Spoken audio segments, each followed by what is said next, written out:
इन सारे घमंडियाओं का लक्ष्य क्या है? घमंडिया कहते हैं मोदी जी की कब्र खुदेगी, चौकीदार चोर है, बिच्छू है, सांप है। मोदी जी का लक्ष्य क्या है? भारत को तीसरी सबसे बड़ी अर्थव्यवस्था बनाना है। भारत का इंडिया गठबंधन साथ आया है और हम लोकतंत्र और संविधान की रक्षा करना चाहते हैं। इसलिए अगर आपने सुना है क्षमा बढ़न को चाहिए, तो जब इकट्ठा होना है तो जो भी बड़ा होगा उसे ये करना पड़ेगा। लेकिन एक बात मैं कहना चाहती हूँ, यहाँ बहुत तालियां बजी, सस्ती तुकबंदी पे तालियां बजी, लेकिन यहाँ पे कुछ लोग ऐसे भी हैं जो उस जनरेशन के हैं जिससे हम भी आते हैं। तो पहले कभी भी इस तरह सबके सामने भद्दी भाषा नहीं बोली जाती थी। ये क्या फूहड़ शब्द है घमंडिया। अपने विपक्षी को क्या आप इस तरह से बात करेंगे? पहली चीज। दूसरी चीज, जवानों के बुलेट प्रूफ जैकेट की बात करी। परसों जनरल मनोज नरवाणे ने अपनी किताब में ये भी कहा कि जब उन्होंने रक्षा मंत्री और प्रधानमंत्री से ये सवाल पूछा कि मैं क्या करूं, तो प्रधानमंत्री और रक्षा मंत्री ने कहा जो आपके समझ में आए वो करो। ये एक ऐसी समय होता है जहां पर पॉलिटिकल विल काम करती है, जहां पर सवाल केवल पहले हमला करने का या बहादुरी का नहीं होता है, वहां राजनीति की बात होती है। आज हमारे देश के ऊपर लद्दाख में मेरी 24 साल वायुसेना में सर्विस रही है, इसलिए मैं ये बड़े अधिकार से बोलती हूं कि आज लद्दाख में जब 2000 किलोमीटर हमारे यहाँ चीन चल आया है, तो प्रधानमंत्री ने आज तक इस मुद्दे पर चीन के राष्ट्राध्यक्ष से बात नहीं की, इसलिए मैं उन्हें बेहद डरपोक मानती हूं। और दूसरी बात, मुद्दे की राजनीति करना है। यहां मुद्दा महंगाई है, बेरोजगारी है, साक्षी मलिक है। आज हमारे देश की वो पहलवान बेटी, यहां बहुत बेटियां बैठी हैं, वो सिर्फ इसलिए कुश्ती लड़ना छोड़ देती है क्योंकि वहां जो बृजभूषण शरण सिंह ने यौन उत्पीड़न उसके साथ किया, तो वहां न्याय नहीं होता और उसी का एक टीम का सदस्य कुश्ती महासंघ का अध्यक्ष बना दिया जाता है। ये पूरे देश की हर एक बेटी के लिए शर्म की बात है। इसलिए मुद्दे की बात होना चाहिए, मनोज नरवाणे की बात होना चाहिए। और ये जो बात करते हैं कि इन्होंने बुलेट प्रूफ जैकेट दी, सच तो ये है कि वो हमारे 20 जवान जो लद्दाख में उस समय शहीद हुए थे, उनके पास प्रॉपर ईसीसीआई क्लोथिंग नहीं थी, एक्सट्रीम कोल्ड क्लाइमेट की क्लोथिंग नहीं थी, और इसे रीता बहुगुणा जोशी ने खुद कहा है। तो ये बातें सबसे इंपॉर्टेंट होती हैं।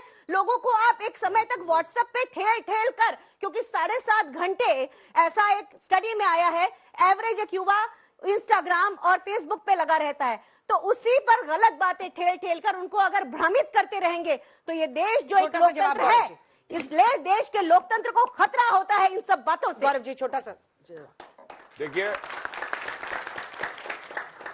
एक पंक्ति अर्ज जरूर करूंगा, क्योंकि जनता की समझ पे इन्होंने सवाल उठाया व्हाट्सएप पे ठेल ठेल के। अरे, सबकी समझ को अपने नेता की समझ की तरह मत समझो, बहुत समझदार हैं, ये भविष्य बनाते भी हैं, ये भविष्य बनाते भी हैं और बिगाड़ते भी हैं। और एक बात बोलूंगा बड़ी विनम्रता से, ईवीएम खराब है, जनता खराब है, लोकतंत्र मर गया है, नहीं। आपको ये समझना होगा कि जितना आप सर झुकाएंगे जनता के प्रति, जितना आदर देंगे, वो उतना उठाएगी। इन्होंने महिलाओं के पहले लॉजिस्टिक्स बैच की अधिकारी रही हूं, जो जहाज की खरीद फरोख्त और कॉन्ट्रैक्ट परचेज मैनेजमेंट करता है।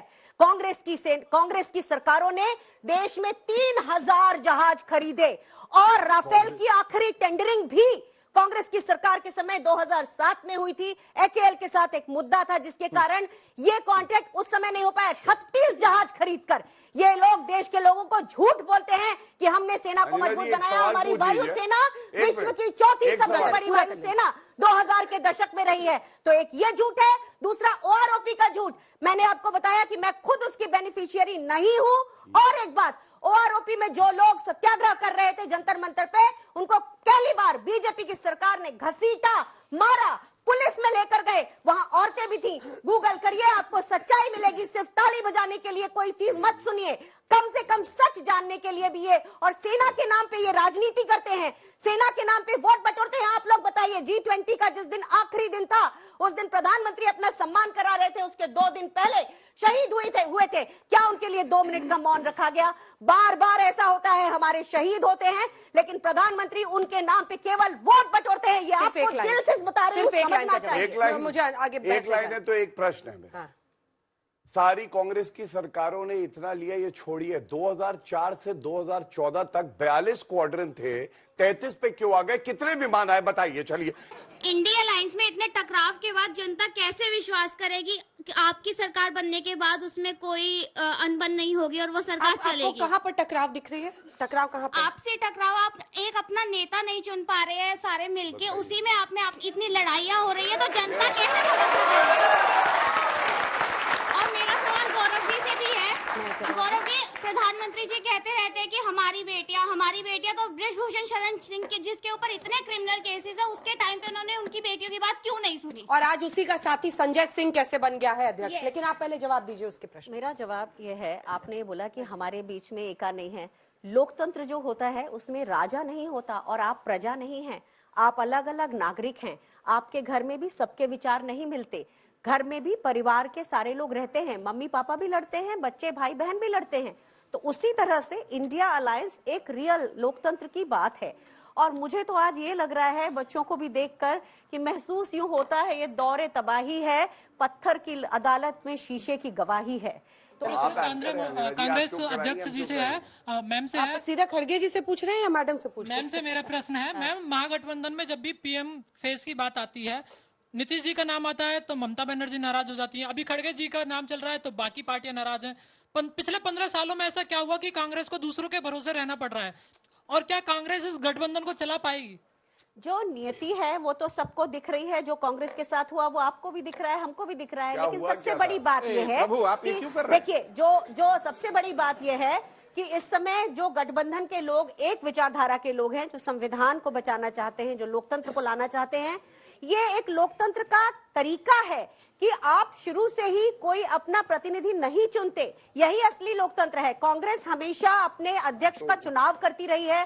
तो इसलिए ये एक नेता चुनने की बात नहीं है। जब उसका समय आएगा, जैसे खड़गे जी ने कहा कि जब हमारे पास इतनी बहुमत होगा तो उस समय हम अपना नेता भी चुनेंगे। तो ये एक ममता जी ने क्या आपकी पार्टी से भी बात नहीं की थी खड़गे साहब का नाम प्रपोज करने के पहले? देखिए, हर किसी का अपना एक विचार होता है और उसके विचार को, उसका सम्मान हम हमेशा देते हैं। लेकिन मेरा एक सवाल ये है कि अंजना जी, पिछले 5 दिनों में आपने बहुत अच्छी डिबेट्स करी। आपने संसद के सस्पेंशन, सांसदों के सस्पेंशन पे बात की, आपने दाऊद इब्राहिम पर भी बात कर ली, आपने ये भी कह दिया मोदी जी हैट्रिक बनाएंगे। लेकिन आपने जनरल मनोज नरवाने की उस किताब के ऊपर बात क्यों नहीं की, जिससे सेना सीधी तरह से शुक्रिया। तो फिर मैं आज उसकी बात कर रही हूँ और मैं चाहती हूँ कि उस पर भी मीडिया कुछ बोले, क्योंकि वो एक अग्निपथ स्कीम पूरी सेना के साथ और युवाओं के साथ धोखा। आपने वो प्रश्न उठाया, मुझे पता था आप उठाएंगे, इसीलिए मैंने खास आज आपको बुलाया था और उसका जवाब भी उन्होंने दिया है।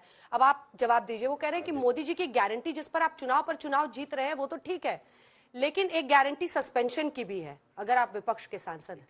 3 बातें हैं जिनका उत्तर दूंगा। सबसे पहले मर्यादा की बात कर रहे थे। नीतीश कुमार विधानसभा के पटल पर जो शब्द एक महिला और पुरुष के जो संबंध होते हैं, मैं यहां दोहरा नहीं सकता हूं अंजना जी। और बड़ी जिम्मेदारी से कहता हूं, मुख्यमंत्री है वो। लानत है ऐसे मुख्यमंत्री पे जिसको ये भी नहीं पता कि एक पुरुष और महिला जब शादी करते हैं तो वो रिश्ता कितना पवित्र होता है। आपको फैमिली प्लानिंग की बात करनी है, करिए। पहले अपने हेड की प्लानिंग ठीक कराइए जो हिल गया है, पलटू राम बन गए। दूसरी बात, मैं एक लिस्ट लेके आया हूं, ये जरूर बांटना चाहूंगा, टोकिएगा मत। एक तरफ नरेंद्र मोदी जी हैं, गृह मंत्री अमित शाह जी, लौह पुरुष सरदार पटेल के बाद कोई आया जिसने अनुच्छेद 370 को हटा दिया तो अमित शाह जी थे। उसके बाद राजनाथ सिंह जी हैं। ऐसे रक्षा मंत्री हैं जो हर बार जवानों के साथ खड़े रहते हैं। दूसरी तरफ का कैबिनेट देखिए, प्रधानमंत्री बना देते हैं। बहुत इच्छा है, माता जी बचपन से कहती है मेरा बच्चा प्रधानमंत्री कब बनेगा।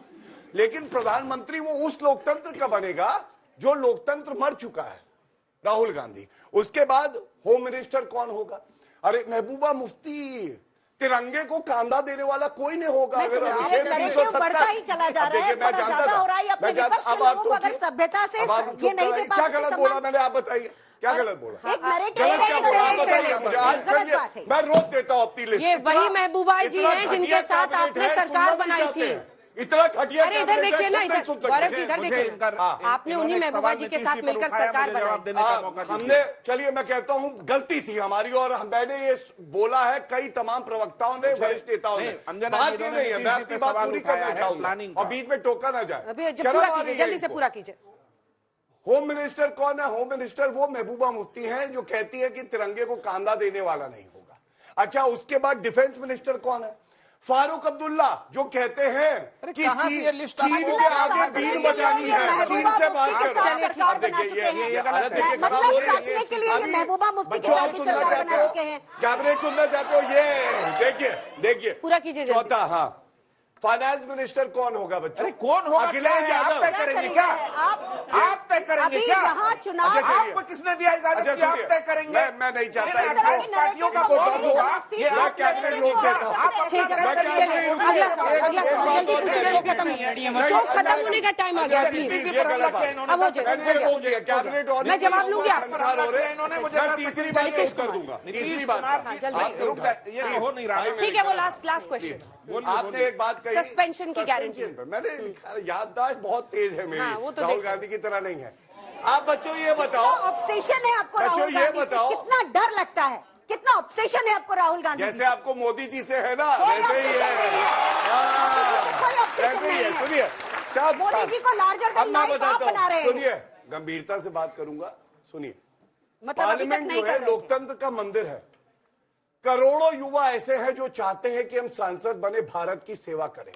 आप मुझे बताइए, उपराष्ट्रपति के लिए मिमिक्री करना, हवाई चुम्बन देना, आंख मार देना, मोदी जी के गले लग जाना, अरे धिक्कार है। ऐसे ठीक है, नीतीश सांसदों को कुमार, निकाल बाहर फेंक देना नीतीश कुमार पर आपका चाहिए, जवाब। क्योंकि उनकी जगह कोई व्यवहार यहाँ से आएगा तभी तो देश आगे बढ़ेगा। योग्यता को आगे बढ़ना है, वंशवाद को नहीं। यही मोदी जी का मूल मंत्र है। मेरे भाइयों को जगह दो, ये है योग्य। नीतीश कुमार, कोई उपनाम नहीं है, तब भी अपनी ताकत पे खड़े हैं। नीतीश कुमार, देखिए, इंटेंट और कंटेंट में अंतर होता है। नीतीश जी ने उन बातों के लिए खेद जताया है सदन के अंदर, लेकिन इंटेंट बहुत साफ है, फैमिली प्लानिंग। बिहार में, रुक जाइए, मैं आऊंगा उस चीज पर। बिहार में आ जाइए, समय अभी आ रहा हूं, रुक जाइए, मैं अभी बहस कर ही लेता हूं, बीच में नहीं, अभी कर लेता हूं। बिहार में प्रजनन की दर घटी है, इस बात से कोई इनकार नहीं कर सकता, और वो लड़कियों की शिक्षा के बाद हुआ।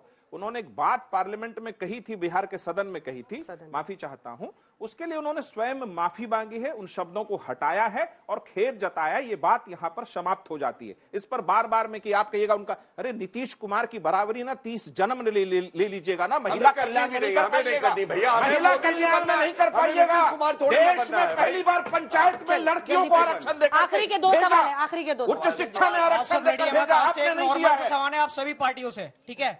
आप लड़ रहे हैं, चुनाव लड़ रहे हैं, कुछ भी कर रहे हैं। हम आपका नाम क्या है? नाम क्या है आपका? आई एम एमडी इकरार कुरैशी। भाजपा से कुरैशी साहब को गुस्सा आ रहा है, में रिटायर करा देंगे। ये कह रहे हैं कि नौकरी की चिंता कौन करेगी इनकी? 18 करोड़ रोजगार ताली बजा रहे हैं, सारे जो ताली बजा रहे हैं, पकौड़े तौलिए, 18 करोड़ रोजगार नहीं दिया। जितनी भी पार्टियां ना, हमें कुछ नहीं मिलता, स्कीम लाके हमें 4 कुछ नहीं साल मिलता। का ये ठीक है, ठीक है, सीधा जल्दी से रिटायरों के घर। ये है भारतीय जनता राम पार्टी मंदिर का मुद्दा आजकल जोरों शोरों पे, क्योंकि मंदिर बनने वाला है। हम जैसे यहाँ बैठे हैं ना, हम छोटी मोटी नौकरी कर लेंगे, पकौड़े तल लेंगे, लेकिन इनके बच्चे बड़ी बड़ी स्कूलों में, यूनिवर्सिटी में, आउट ऑफ कंट्री में पढ़ेंगे।